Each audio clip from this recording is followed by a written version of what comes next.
I'd like to get started, and I want to introduce you to one of my fantastic colleagues, Julio Reyes, who is the director of the Undocumented First Generation College and Low Income Student Center, which we also call the UFly Center. Julio, do you want to get us started? Yes, of course. Thank you so much, Mikhail, for the introduction. We're really excited to be here and engage in conversation with families and supporters of our students who will be coming to campus fairly soon. Before I introduce a little bit about the center, I do want to introduce the rest of the staff. So can we go to the next slide? So today you'll be hearing from also Valeria Chavez Ayala, who is the assistant director of the center, as well as Jay Salcedo, who is the program manager for our Kessler Scholars program. So if you are a parent or a family member or supporter of a Kessler Scholar, welcome. You'll learn more about the program, hopefully in a couple of weeks. And now I'll talk more about the center, and you'll meet the rest of the staff in a bit. Can we go to the next slide? So the UFly Center is fairly new. We are situated in a very similar position to some of the other what you'll hear as community or identity centers on campus. So that would be the Brown Center for Students of Color, the LGBTQ Center, the Office of Military Affiliated Students. So there are many more. But we're one of the newest ones. We were founded in 2016 and really grew out of student advocacy efforts. So students really wanted there to be a space and specialized administrators to support them as first-generation college students. So that's why we exist. So now we are the institutional hub of support for UFly students. All of our programs, our events, our advising, our mentorship focuses on student success and belonging. With that, I mean that we want first-generation college students, undocumented students, low-income students to come to campus and feel like they could take full advantage of the Brown experience in the same ways that other students do. So we also understand that it's not a very visible identity, right? You can't look at someone and know they're a first-gen student. But what we try to do is create opportunities for students to connect, to get to know each other. And so that students can say, hey, look, I saw you at this event at the UFly Center. I think you're a first-gen student. Let's chat, let's connect. And that's kind of been the way that a lot of our students connect with each other. They build relationships, foster community. A few of the events that we do, can we go to the next slide? Or a few of the programs that we have include the UFly Peer Counselor Program. So in addition to being supported by the professional staff of the center, undergraduate students can be supported and connected to our group of peer counselors. So we have 6. They're amazing. I consider them our front line of support. They're typically very available. They're around, they're in the center. They run events. They facilitate workshops and conversations. And they're present in the center to provide any type of support for our students. One really cool program that we run for first-gen students specifically who are in their first or second year is our Reset Wellness program. So we understand that students come into Brown focusing on their academics, but as they grow older, they start to think about other aspects of their lives that are important, so their health and wellness being one of them. So this is a great program for first-year students who want to focus on learning about their health and wellness, creating health and wellness goals, and receiving support from us to do that. You'll see we have a lot of other really great events. They include our National First Gen Day celebration. So it's a celebration that happens in the entire country where we all universities and colleges put together a great event to celebrate the fact that first generation college students are at their universities and they're successful. So yeah, more to learn. If you go to the next slide, you see examples of some of our events. So in addition to the community building aspects, we also help students with their professional development and their growth. We had a panel this past year on applying to graduate school. You'll see we had a first-year mixer as well. We do a session on demystifying study abroad, and we do a lot of events with the Career Center as well. And now I'm going to pass it over to Jay, who'll talk about some student experiences. Can we go to the last slide, please? Hi, everyone. Thanks for being here. I'm Jay. Like Julio mentioned earlier, I work with the Kessler Scholars Program. So I work with a specific set of students and I kind of support them throughout their journey at Brown. So that is through like one-on-one advising, through community events, and a lot of the times just like through conversations that happen informally in the center. And so I wanted to take a moment to speak more personally about why the center matters and why it's not just like a place on campus, but it's a community and a resource that for a lot of students will serve as like a home away from home. So for many first-year students, coming to college is really exciting, but it's also really overwhelming and really scary. And there's a lot of pressure to perform a certain way, to kind of like figure things out quickly and navigate a whole bunch of different spaces that are obviously very new to them. And so what we do as a center is we meet students, where they are, whether they're like just needing community or they have a specific like crisis or concern, or they need academic support, or just a place to like sit and decompress. We provide that kind of like grounding and that starting point for them, so that from there, they have a relationship with us. They know that they can come to us if they're ever in a situation that they don't know how to navigate. And we won't always be able to find a solution for them, but we'll always do our best to connect them to the right people and the right resources and make a space for them to feel seen and understood. And I know it seems so simple, but like when you ask any UFly student why the center is so impactful for them, that's always what they say. It's like they don't have to try so hard to be understood. The staff understand their experiences, and they can come to us with literally anything.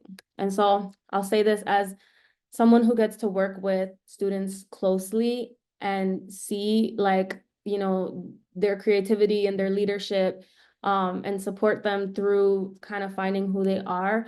What the students bring to the space is so powerful that it ends up like multiplying over the years. And so we're not just supporting the students, but we're creating a space and a community with them so that they can continue to support other students and support each other. And yeah, so we can't wait to welcome students into the space, into the community, continue to build on what already exists at the center. And I know I'm a parent. I know it's hard to see your little babies fly, but trust me, we are here. The center will look out for them. We're invested in them as people, not just students. So beyond their academics, we really take our time to build relationships and connections with students and build trust with them so that they do know that this space is there for them the entire time that they're here and even after they graduate. That was beautiful. I think as you were talking, I was like, well, why is it that I do this work? And I think is to provide guidance. And I think mentorship is very critical to the success of like students who come to Brown and why I do the work that I do. But I'm going to talk less and I'm going to have the panelists introduce themselves. Katie and Sandra, if you can introduce yourselves, your name, and where do you call home? And then we can go into the questions. Yeah, of course. I'll go first and then pass it on to my mom. My name is Gaby. I'm a rising senior at Brown. I'm studying education and social analysis and research, which is essentially sociology and data science. I use she, her pronouns, and I'm originally from El Paso, Texas. So really excited to be here. Thank you, Julio and Jay and Valeria. And I also work at the UFly Center and have worked there for the past 3 years. I started off as a peer counselor, and I now help coordinate kind of career events and things like that. So feel free to reach out to me if you have any questions after this as well. You'll be seeing a lot of me on campus, and I'll pass it on to my mom. Good afternoon. My name is Sandra Ramirez. I am Katie's mom and of 4 other children that I have. 2 of my children started as undocumented students, and they successfully, thankful to these programs. One of them studied in El Paso, Texas, and the other one in Cornea, and they were able to go through their career, and they are now working at successful jobs. And I'm really happy that you invited me here, and thank you. And I hope to be able to contribute a little bit so that the parents can feel at ease with their children. Yeah, Katie is really amazing. I get to work with her very closely, so I'm excited to hear her perspective. And Sandra, you're an expert. You have like almost 3 kids go to college, so you can give great advice to everyone. So the first question is, how was your transition to Brown, and what was the most challenging aspect to the transition? Katie and Sandra, if you can answer from your perspective. I don't know, Katie, do you want to go first? Yeah, go ahead and go first. I think for me, the biggest challenge was, I guess, the culture shock of Brown. I mean, I'm sure you all have heard about how different Brown is and just the array of different people that you're going to be meeting. And for you all who don't know, El Paso is a border community and predominantly Mexican. And I grew up on both sides of the border. And so I was used to always being surrounded by community and just people with the same lived experiences as me. And I guess just people who shared very similar values, and going to Brown and experiencing the culture shock of being surrounded by so many new people was very difficult, and also people of kind of diverse socioeconomic background. And being a youth life student at Brown, obviously you're kind of a minority in a way, and so that was very challenging for me. I'm very family oriented, very community oriented, so being thousands of miles away from home was very challenging. But I will say that everything that was challenging my freshman years, everything that was the most rewarding in growth for me now being a rising senior as well, and happy to share more about that. But I will definitely say, as youth life students, I guess the culture shocks that you experience in a college like Brown is very challenging, but with support like the Youth Life Center, you still feel very supported and have a family away from home and a community as well. So that was really helpful. But for me, that was the biggest challenge. I think being away from home and just family like my mom as well. The transition when Katie left to Brown, for me, it was like a mix of emotions, happy, sad, um, children, of course, are always excited to start a new phase in their life, but parents worry because we know they're going to face different things of what they're used to going through at home, and especially a smaller community of where we come from. But they're going to start a new phase in their life, and us parents, we know that they're scared. And at the same time, as parents, with our family environment and the foundation of what the family was, I think we give them the wings so that they can fly in any university. Brown for Katie, from what she has told me, especially when she first left, was hard, but when she found especially Julio Reyes, who has helped her the most at the school. She helped like she was at home, and she would say, Mom, I'm in a group, I'm going to a center where we can help other people, and we can talk about anything we want to. We can share our emotions, our feelings. Sometimes I feel sad and I go there and then I feel better. So that brought a lot of peace to me, to knowing that she was in good hands, that she had had Latino people that could help her. And I'm really proud of her as well, because she is now helping others. So, so this center is just a great opportunity for our children. And of course, moms are always scared for our children to leave. I think the first thing we ask ourselves is, so what is she going to eat? Do they know how to wash? What time will they be home? So it's so many questions that we ask ourselves. Is she going to wake up on time to go to class? But the important thing is to believe in them. And of course, they can do it. So we just need to make sure that we support them continuously, and that they feel that their foundation will always be at home, but then now they have a new home at Brown. And Brown is a university that, besides giving them well-being with like scholarships, they also have many opportunities to have mental health, well-being. It's just complete. They have all the programs that they need so that us parents can be at peace. As you were all transitioning, there was some challenges, right? About like being far away. Folks are coming from various parts of the country or internationally. And so it is going to feel a little heavy, feel homesick, not knowing where to go. And it sounded like the Youth Life Center, Katie, was very like essential in your transition to have somewhere where you could just be yourself. What would you say were like some of the lessons that you learned in like facing these challenges? challenges that you can share with folks as they're transitioning? Yeah, definitely. I mean, something that we talk a lot about at the Youth Life Center is cultural capital. And I think one of the biggest culture shocks going to Brown is just kind of feeling this imposter syndrome of, a lot of these kids went to private schools or had all these resources to be able to get to a university like Brown and kind of feeling a little bit out of place. But something that we really center at the Youth Life Center is kind of tapping into our strengths as Youth Life students and the different capital, I guess, or the different strengths is, I guess, what you would call it, that we come in with that a lot of students who aren't UFly don't have. So for example, for me, being able to speak 2 languages, that was cultural capital. And I mean, from a young age, having to translate for my parents and fill out like tax documents, coming from an immigrant family, just a lot of the small things that as immigrant children, I guess like the children of immigrants as well, that you have to learn to do. That's something so unique that a lot of other students don't have. And also kind of like, budgeting, like knowing and learning how to budget when you're really young because of different like financial circumstances and things like that. Like you come in with so many different strengths that sometimes you think like, oh, this is a weakness or something that makes me feel different at Brown, when in reality it's a strength. So I guess like really one of the biggest lessons was that everything, how I mentioned before, everything that's a challenge is also a strength as well.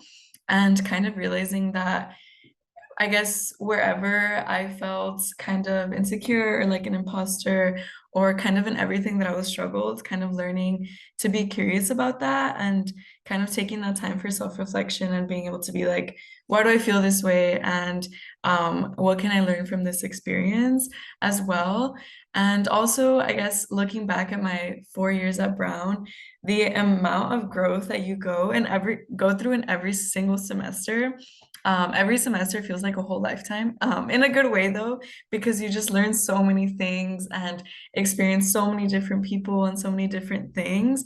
And so kind of you're gonna go through a lot of change in these like next few months and in these next few weeks, but the amount of skills that gives you and the amount of strength that gives you, and just keeping in mind that you've already, as like UFly students coming into a university like Brown, I mean, in your life, you've already faced so many challenges and overcome them and are doing incredible things for yourself and your community and your families as well. So just remembering that, I guess, in the most difficult of times, I had to remind myself of that, I've gotten through things that were just as difficult, if not more difficult, and I came out stronger on the other side. So kind of just like really remembering what your strengths are, and sometimes they may feel like a weakness in a space like Brown, but really channeling that of kind of remembering everything that you're coming into Brown with and using that as a strength. So I hope that answered the question. And I'll pass it on to my mom as well, or unless you have another question for her. What were some of the lessons you learned from the transition from Katie going to Brown, being further away from home? You talked about some of the challenges of like being far away, but what were some of the lessons you learned as a parent? So Katie teaches me something new every day. It's incredible. She's incredible. She calls me every day. She tells me things. We've always had great communication since she was little. So she always tells me everything. So it just gets me really excited when she calls me and says, "Hey, Mom, this happened today. We did this today." So I think she's had a lot of growth from when she first started. When I had the opportunity to actually go take her because I didn't have the opportunity with my other children. I was undocumented as well. So now I am a citizen now and I was able to take her, but it was difficult with my other children because I could not accompany them. So that was another experience that I was sadder because I couldn't go with them. But with Katie, I was able to have the opportunity to go with her and drop her off, take a look at the university, and just the tremendous transition in this past 3 years has been more than that. I feel that she has become a responsible woman of herself, of her emotions, of her commitments, of her work. She has had the opportunity to work in the Congress. Right now, she's working in another institution. So every day I see that she's maturing more and more, and with just incredible growth towards positive things. But I feel that she never loses the humbleness of knowing where her roots are and knowing where she's coming from and where she wants to go. So I think that's the best I can say about her, and that she has been just very resilient. It hasn't been easy for her, but she's called me sometimes at night, and we've been working on emotions and things like that. But this year I felt her a lot more grounded, and she just took flight all by herself at Brown, and she's really happy. Change is inevitable, and I think one thing that you all are talking a lot about is like a lot of communication. And Katie, like I know we talk about like you're talking to your mom every day. How do you make time for that? Like how do you set that time up? Because you're a busy student, like you're working, you're taking classes. Like how do you make time to share and to ensure that like you're communicating to your mom about your experience, which is very beautiful. Like sometimes folks are not able to, and I'm very glad that you do. But like how do you make time for that? And Sandra as well, how do you make time to connect? It sounds like you all connect every day, but if you want to explain.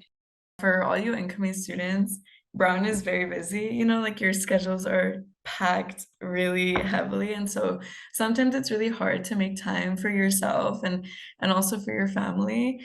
And I know that's been hard for me, like I'll be honest, there's been, you know, weeks where my mom will call me and I just like do not have the time to answer, and every time I answer she's like, oh look, like you remember you have a mom. You know what I mean? So you know, going through periods like that, and that's completely normal.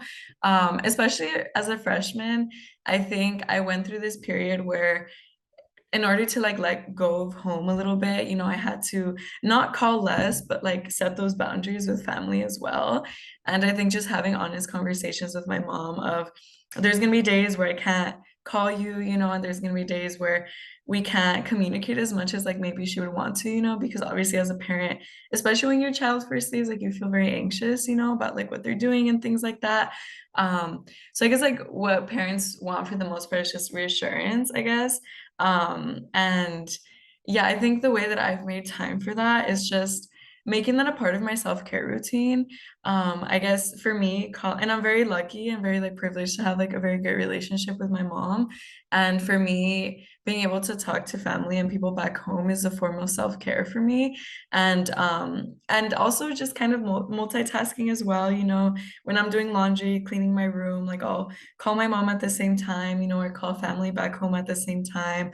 And I guess when you get to college, you really have to start thinking about what, I guess,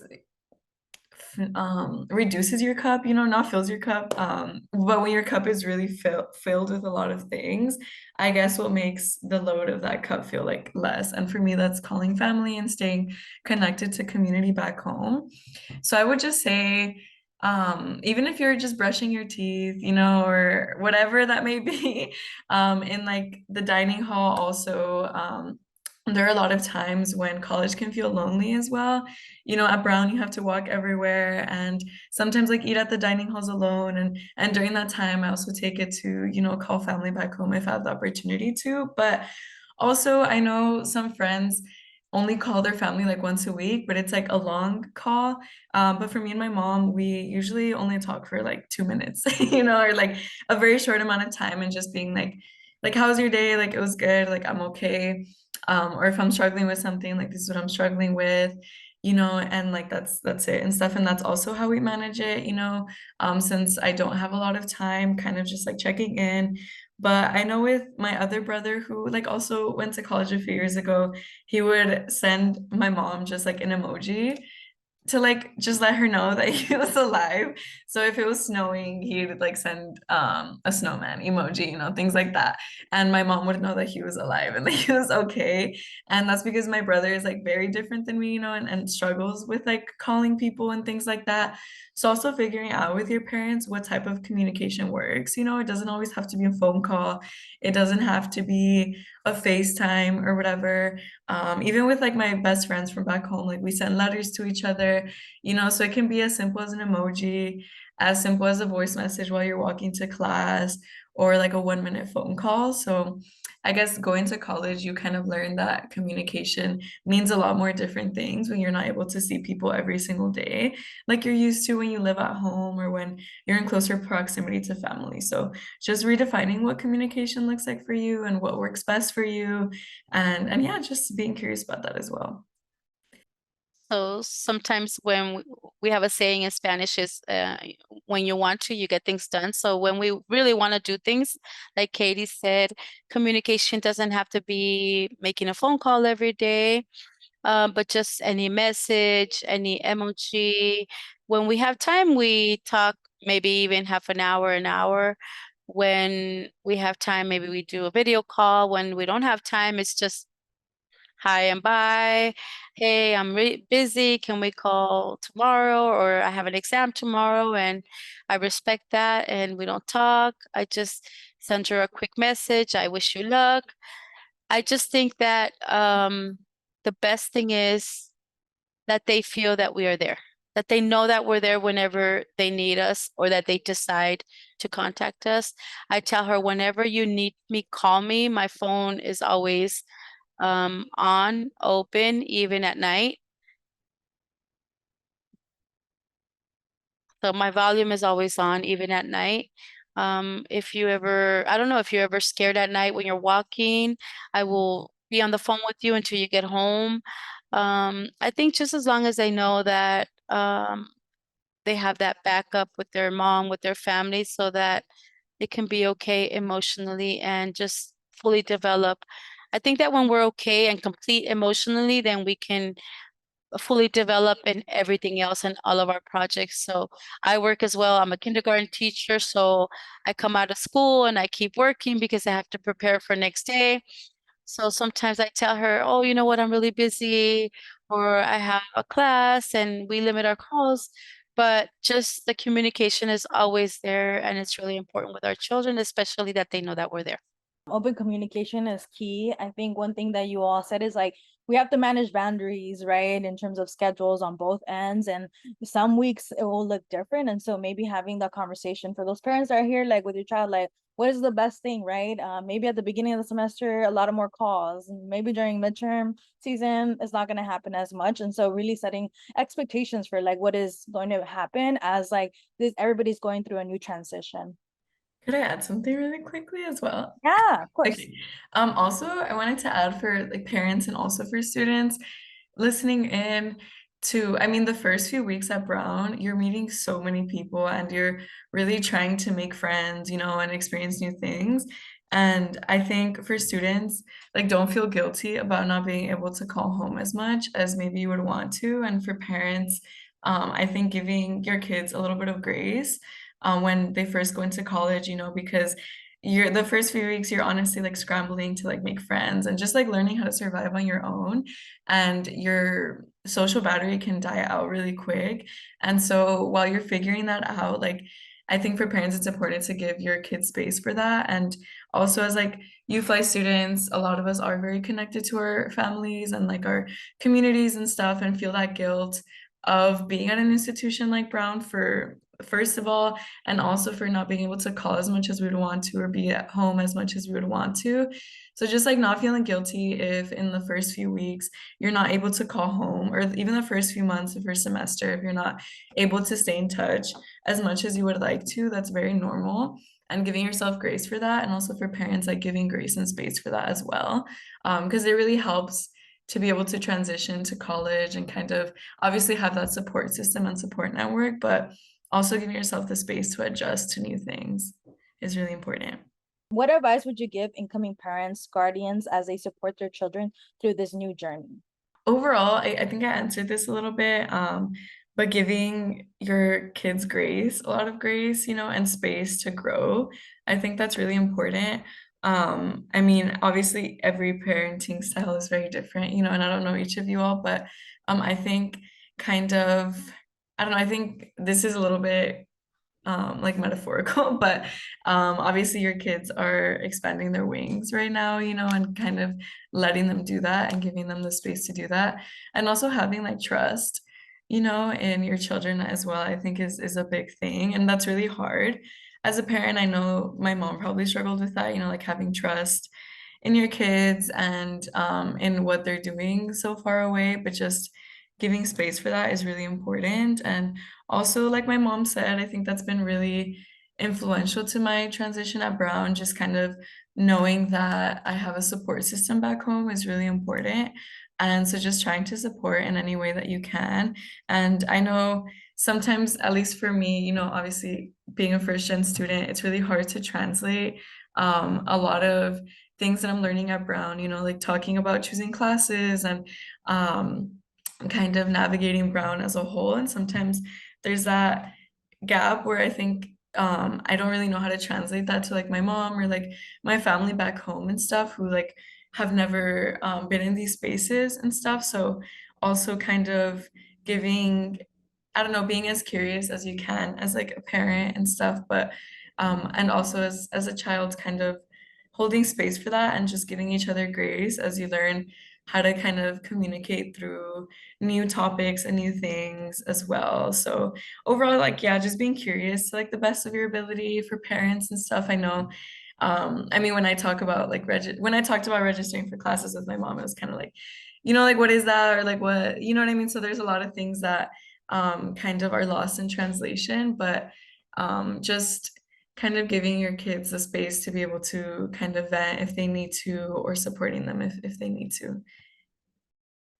I think my best advice would be to always be involved in their lives, always be present in any which way that we can, always be like a port where they can go and they have that anchor. I think that's the most important part. And just trying to learn, like Katie said, just try to learn new things, especially as parents that we come from other countries. It's really the education is really different, and the way that schools run here, and we don't understand it. So just to be open to learn, be open to understanding, because sometimes as parents, we, especially with Latin cultures, we can be kind of closed-minded and maybe not understand certain things, but let's get involved. Let's learn. There's like a lot of resources nowadays to be able to learn. The computer, you know, AI, there's just a lot of ways. So I believe fully in education. Education for me has always been essential, and I always told my children that. Of the 5 children, 3 already have their career, as I mentioned at the beginning, and they have successful jobs. My 4th daughter is about to finish criminology, and Katie is about to finish. So for parents, my advice would be get involved, believe in education, because sometimes as parents, I used to have a friend that when her daughter left high school, um, she would hide all the university letters from her daughter. Her daughter was really intelligent and she got a lot of offers, and she didn't want her daughter to leave. So she would hide the letters. She said, "Oh, if she leaves, something's gonna happen." And I would tell her, "How are you hiding those letters?" You know, she's like, "Yeah, I would hide them so she doesn't leave." So the truth is education is the base of society, and when we have educated children, they will never struggle, neither them nor us. And believe in education, especially in such a prestigious school that for many is just a dream. So we have the honor and the privilege for our children to come to this school where they have so much support for communities such as ours, where we come from other countries, like the center that Julio and everybody represents. So don't be scared. Our children have a strong foundation because that's what we gave them when they were little. So trust them and never let them go. giving grace, right, is very important. Space to grow. I think your child is not going to be the same person when they come back the first time. I promise you that. And I think about my undergrad experience. I was like, I was not the same person. And so there will be many phases of growth, and just trusting that they're going to make the best decisions and that they're going to go to you when they need that reassurance. So now I'm going to open it up. Thank you, Katie and Sandra. I'll ask the questions. I appreciate it on a Wednesday at 7 p.m. I know we're all in different places, but I think it's very valuable experiences that like we need to hear, and is not that information is not always readily available for someone to be like, yeah, no, it's okay to feel a little bit nervous. But rest assured, there's like resources and folks on campus are here to support your students. Some questions for Valeria and Julio and Jay. Sandra and Katie talked about how there are many resources on campus to support first-generation students, and the UFly Center is probably the first stop. But can you talk about some other resources or offices that you think are really important for first-generation students to know about? Julio, I'll start with you. You're shaking your head. I think one of the more critical campus resources that we try to connect students to is definitely our counseling and psychological services.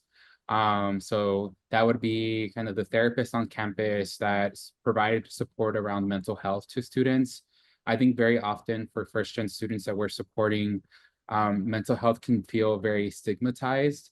And so a lot of our early programming and events is attempts to connect those students to those resources in hopes that they will schedule an appointment. Taking care of your mental health is it's not bad. I think it's something that's really necessary and part of the college experience because there's just so much going on. So we really highly encourage students to connect with CAPS or the therapist very early on, and it could be a really important foundational support system for them. I agree with you. We're like the first place to go. Like if there's any students on here or parents, just come to the office. Sometimes we don't know the resources on campus, or we might know people and get you connected. And sometimes that's what you need to get connected to an alum. That's an example. So yes, first stop, UFly Center, and then we'll connect you to other places. And then I would say the Sheridan Center, they have tutoring and writing support. I think a lot of the times, and I had that experience in high school, I got away with doing the homework the night before or just studying the night before. That does not work in college. And so I think really thinking about like study strategies, but also that like there is support on campus for you to be successful. Like you don't have to be doing it alone. No one does. And so I also think that K-12 is very like assessment based, right? And so it's all like test because that's what it is. And college is really what you're going to take out of your education. And so invest in going to office hours, invest in going to tutoring, because it's only going to make you successful and not stress out. Some of those really important academic support services that Valeria mentioned, we have really great relationships with them. And we also we share the floor with the Writing Center. So we share our space with the Writing Center, and the academic tutoring support is just one floor above us or 2 floors above us. So all that to say is that we're really close to those support services and can very easily walk any student to them and provide an introduction. Another resource that I think is really important, it's particular for students who are low income or high need or on financial aid, is we do have another office that we partner with a lot, and it's the financial advising office, not necessarily a center, but they're an office. And they have a great team of staff that support students with learning about financial literacy, setting a budget, planning for emergencies. And they've been really a really important resource for our students who are seeking different types of financial support, or just learning how to navigate, you know, being a student at Brown who might receive a nice stipend or a refund from financial aid. So I would also look out for them. And again, we know how to connect students to them, as we do with many other resources. It can feel so overwhelming how many resources you have going into Brown, especially being first-gen students, and UFly students in general, like not really having a lot at least I'll speak for myself, not really having a lot of these resources growing up. For example, like mental health support, especially if you're on financial aid, it's like, going to a therapist is free, and at the gym, like the gym is free. There's like classes, you can take like yoga, dance classes, weightlifting classes, that's all free. And also with EGAP, which is a fund that you can apply to, and for a variety of things. Like when I first went to Brown, I was on the Brown health insurance as well. And I was able to get glasses for the first time, and Brown paid for that. And they paid for really nice glasses, which was really nice. And obviously I was coming from a desert region, so they also provided funding, to buy winter clothes because I didn't have winter clothes, which was really, really helpful. And even in times when I've had to get like other medical procedures done or just things that were important for my health, Brown was able to reimburse me for that as well. So you're just really well taken care of at Brown. And there's so many things that are technically, in the tuition and stuff, but free in a way, or feel that way and stuff, that I guess like I didn't really have access to personally, like doctor's visits are so accessible, like taking care of your health and mental health as well. And like fitness is really accessible, like public transportation we get for free as well, which is really accessible. So Brown does a really great job at especially for like low income, first gen students, at providing resources that kind of eliminate that gap a little bit. And also BCMS, so all of your books, if you're on any form of financial aid, are paid for as well. So it's really nice to just go to the bookstore and swipe your Brown ID. And for some, especially as a humanities major, there are some classes that the books that I would have to buy were like $500 total, for online classes, or $800. And instead of having to pay that out of pocket, like Brown paid for that. So you're definitely in very great hands, and there's a lot of support for first generation and low income students coming in. So just wanted to flag that.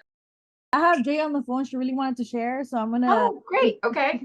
I just wanted to say that since a lot of my work is working with students for 4 years, I get to design programming that kind of relates to where they are in their journey. And there is a specific kind of part of the journey, usually like their second or third year, where they're like starting to, feel good on campus, connected and supported. And now they're thinking ahead. And so there's a lot of fun things that we can connect students to help them make the most out of their experience at Brown. So one of those things are like study abroad and study away opportunities that we can provide specific support for Youth Life students to access, taking into account their personal experience as first-gen students, and kind of like the cultural themes that come up for them in their families, in their backgrounds, around what it means to like go away from your campus to study.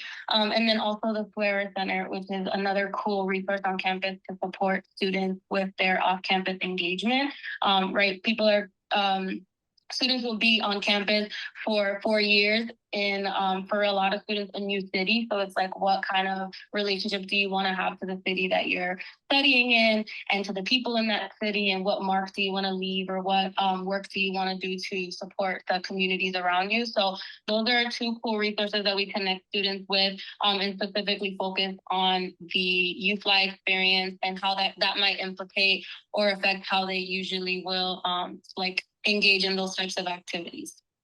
I'm glad we got to hear that from you, Jay. We only have a few minutes left, so I wanted to ask the question to Julio and the rest of the UFly team that you asked to Sandra and Katie.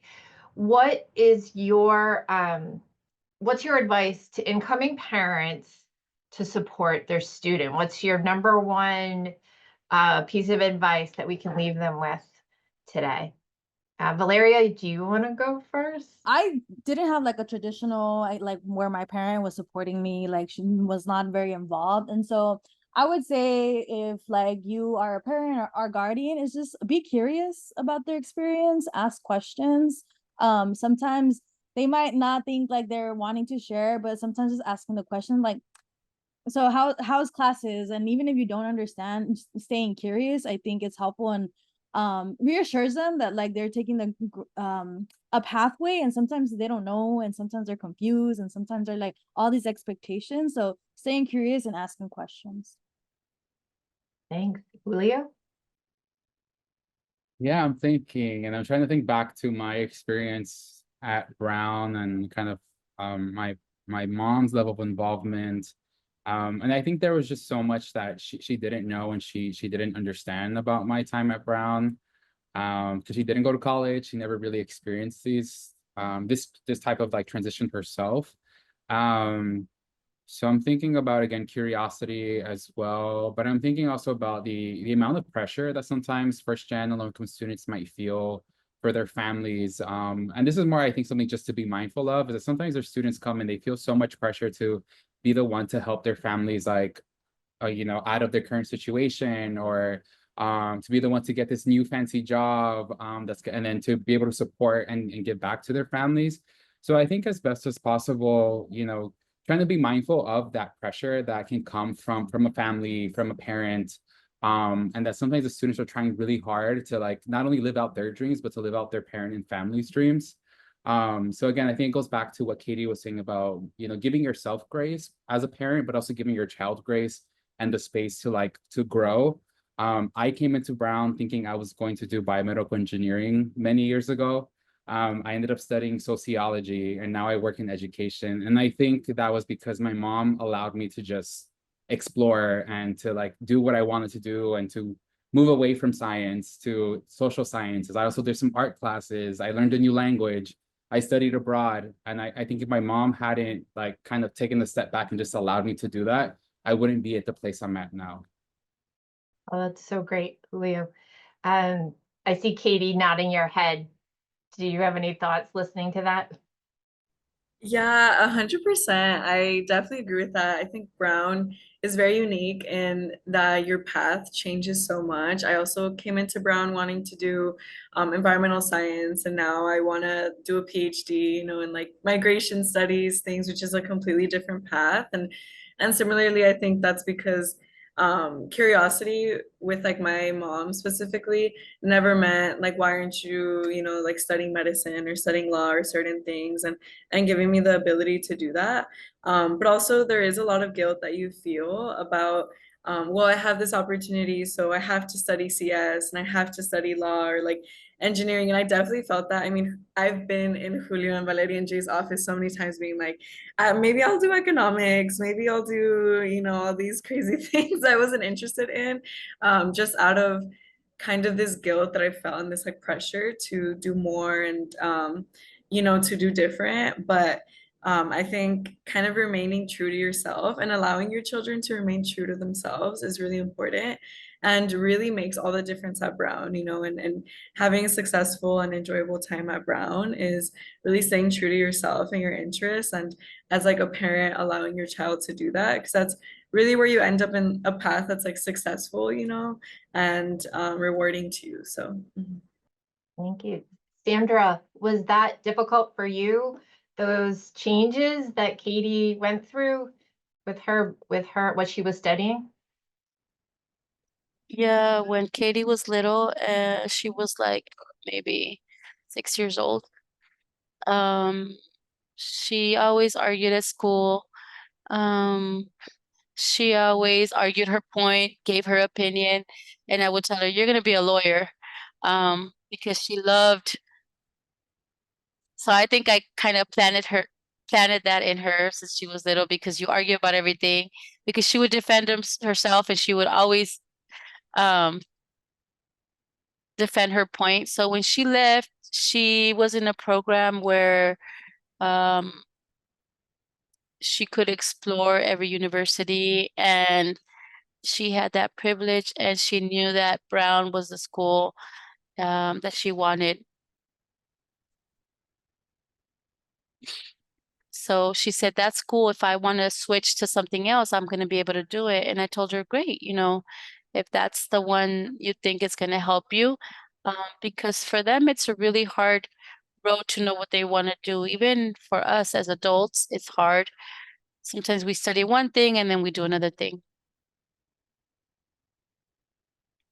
So we have to give them that opportunity and that space for them to explore and to say, okay, this is what I really like and this is what I want to do. Because I think the important thing is to do what you like to do. I'm 55 and I love education and I love kindergarten. And they say, why?